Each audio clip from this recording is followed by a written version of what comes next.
السلام عليكم. الليلة دايرين نعمل مع بعض installing أو تثبيت لواين على الجهاز بتاعنا، ونشغل عليه واحد من البرامج الفري وهو اسمه نوت باد بلس. نمشي للمقدمة ونجي راجعين.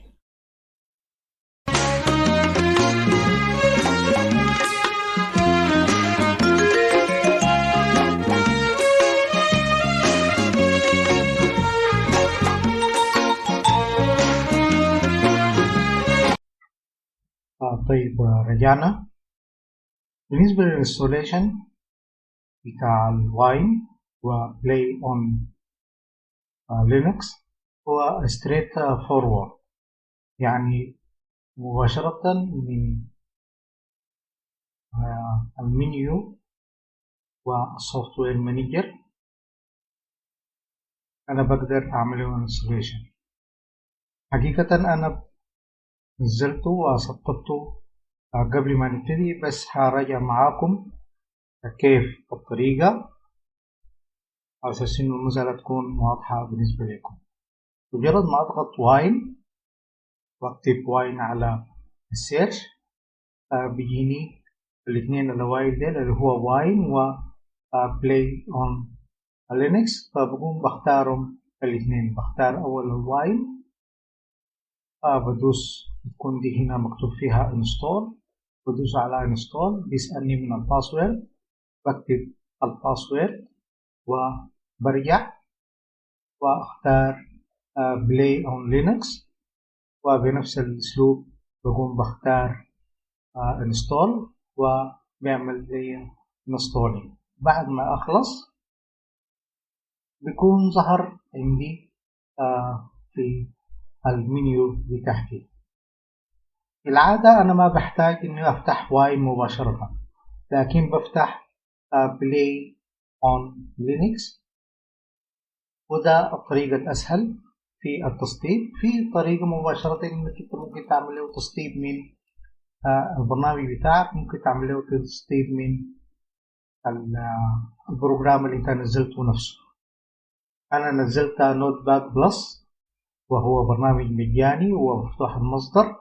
إذا خشيت الويب سايت بتاعه ممكن تعمل داونلود له في صورته الباينري، وممكن تعمل له داونلود كسورس كود.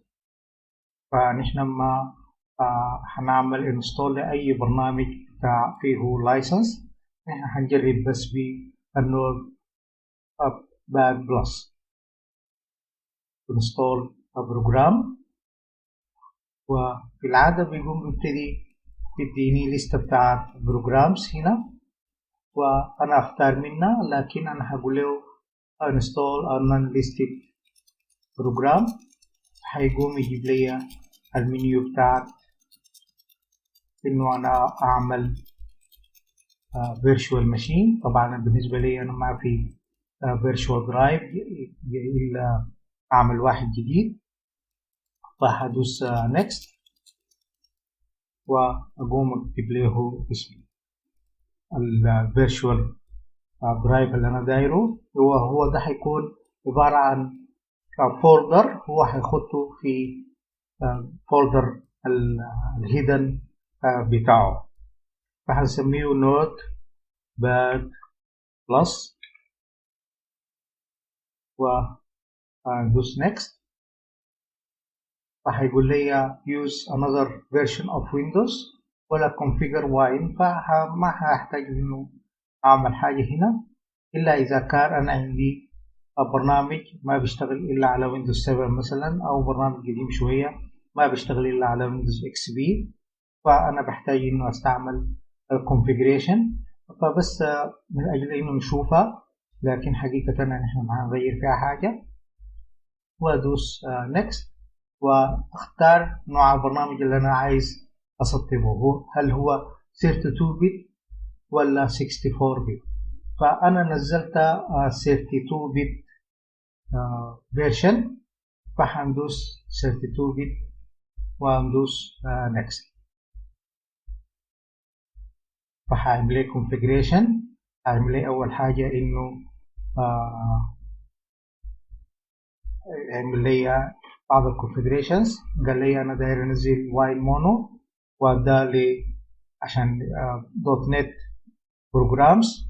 البرنامج بتاعي ده ما دوت نت، فممكن نقول له كونسل، وهيقول لي داير انزل برنامج تاني، فممكن انا اعملهم من باب الاحتياط، وممكن انزلهم الاثنين، لكن نحن هسه ما محتاجين لهم، فممكن برضو ندوس كونسل. لكن انت على حسب حوجتك انت بتقرر انه تسطبهم ولا لا. هم بياخدوا بين 5 إلى 10 دقائق حسب سرعة الإنترنت بتاعتك. لو ملاحظين فتح هنا الكونفيجريشن، وهو داير الويندو بتاع الكونفيجريشن ما كامل، ده معناته في جليش صغير، لكن بيوريني الحاجات الموجودة. إذا أنا عندي درايف معين، ده عندي سي وعندي زد وإلى آخره.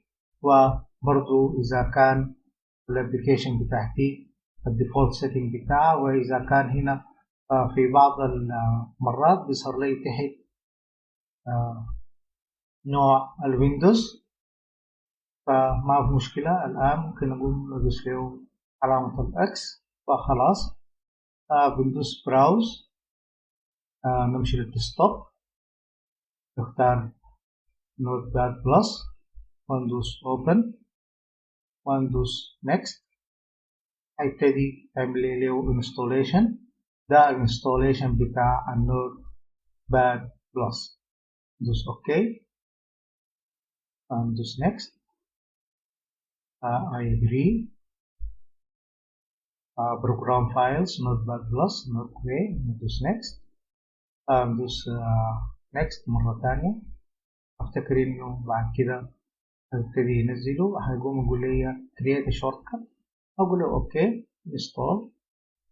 هيبتدي يعمل installation. الانستوليشن بتاعه سريع ما بطيء، وبعد ما finish يقول لي run، واقوم اقول له finish. لو ملاحظين النوت باد بلس فتح معاي هنا، وده change log عشان يوريك فيرجن جديد الحاصل فيه شنو. وانت ممكن طبعا مباشرة تقول له انا داير ملف جديد، وتبتدي تكتب كود بتاعك، مثلا PHP، وابتدي اكتب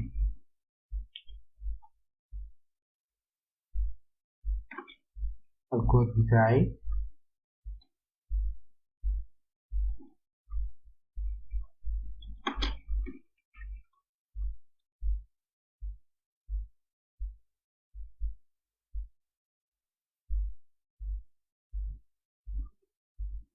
واقفل PHP بتاعي واعمل له سيف. بعد كده إذا أنا داير أعمل له سيف هيقول لي أحفظه وين. ممكن نقول له في ماي كمبيوتر، أختار زد، وأختار هوم، أختار عادل وديسكتوب، وأديه مثلا PHP index PHP مثال بس، حاسس إنه يظهر لي الملف بتاعي هنا ظهر تحت. وملاحظين طوالي هو عرف إنه ده الكود بتاع PHP، ويبتدي يديني له بالأسلوب بتاع النوت باد إن إحنا نعرف. نقفل. هو لسه هنا ما خلص. هيديك